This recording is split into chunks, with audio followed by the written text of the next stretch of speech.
Hello, this is the continuation part of the Bipin Chaudhary's Lapse of Memory, part 4. Till now we have seen 3 parts in this story. The story goes for something like this, that Bipin was a kind, humble and shy person. He never had any problem about his memory. But on meeting the 3 persons, that is Parimal Ghosh, Dinesh Mukherjee and Chunni Lal, he was dead sure there was something wrong.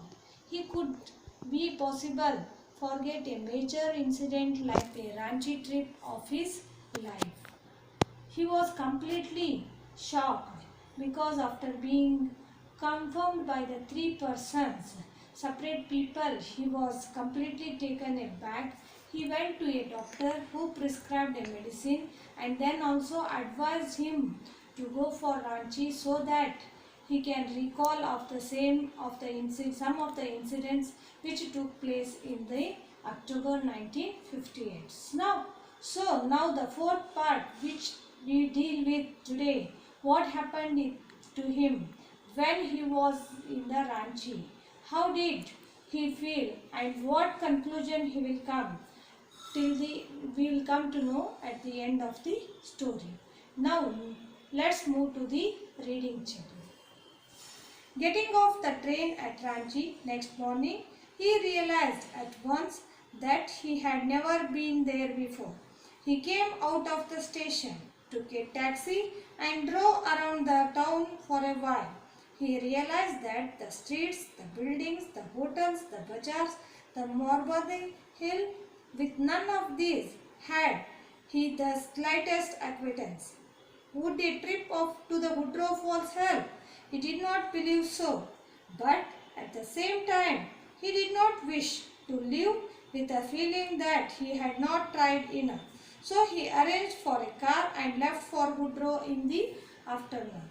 At 5 o'clock the same afternoon in Woodrow, 2 Gujarati gentlemen from a group of picnickers discovered Bipin Babu laying unconscious beside a boulder. When he came round, the first thing Bipin Babu said was, "I am finished. There's no hope left." Next morning, Bipin Babu was back in Calcutta. He realized that there was truly no hope to him. Soon, he would lose everything. His will to work, his confidence, his ability, his balance of mind. Was he going to end up in the Aslamat? Bipin Babu could not think any more. Back home, he rang up Dr. Chanda and asked him to come over. Then, after a shower, he got into the bed with an ice bag clamped on his head. Just then, the servant brought him a letter which someone had left in the letter box. A greenish envelope with his name in red ink on it. Now explanation, children. On advice of doctor, he went to Ranchi. When he looked out of the window on taxi, he tried to recall the buildings, the roads, the areas wherever he went. But he found all of them unfamiliar to him.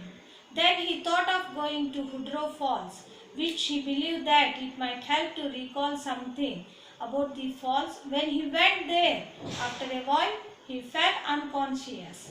Then the 2 of the picnickers found him laying unconscious. They tried to make him conscious. When he came up round, he said that he was just finished and there is no hope. Next day morning, he was back in Calcutta, but with a stressed mind.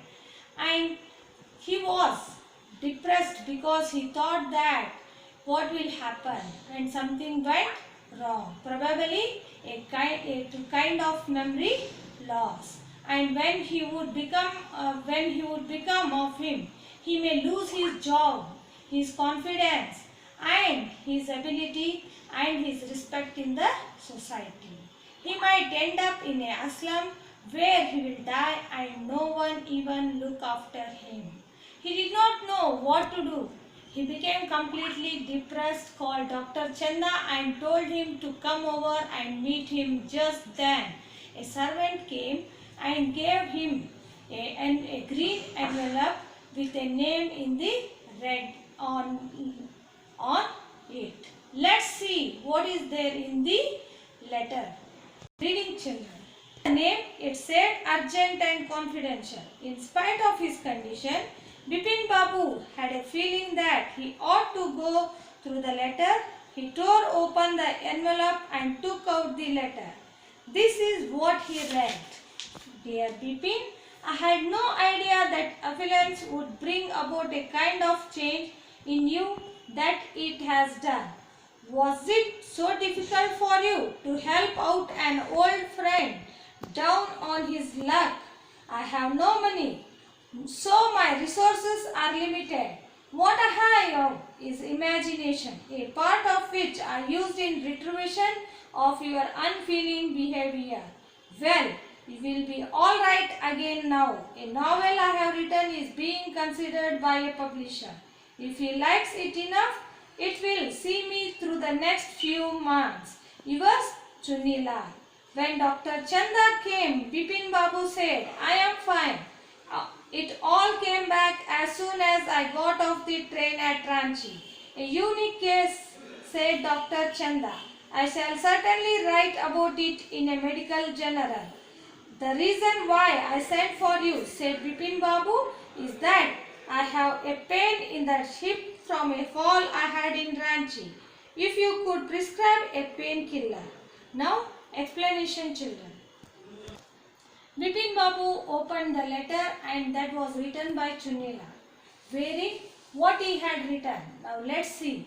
Dear Bipin, I had no idea that wealth will change you so much.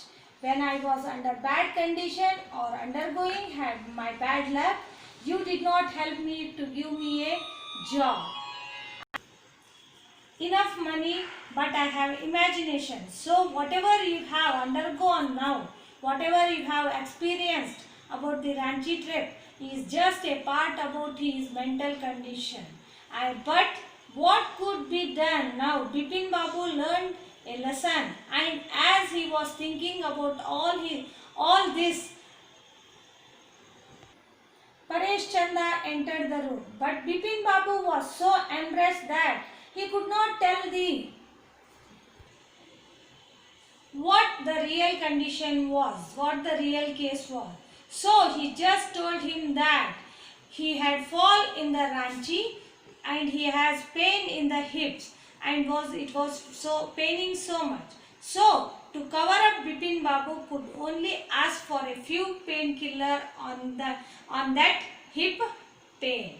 Now, moral of the story, children. Moral of the story is that whenever a person is in need, we must help that person, because as that say, a friend is need in a friend is deed. Thank you.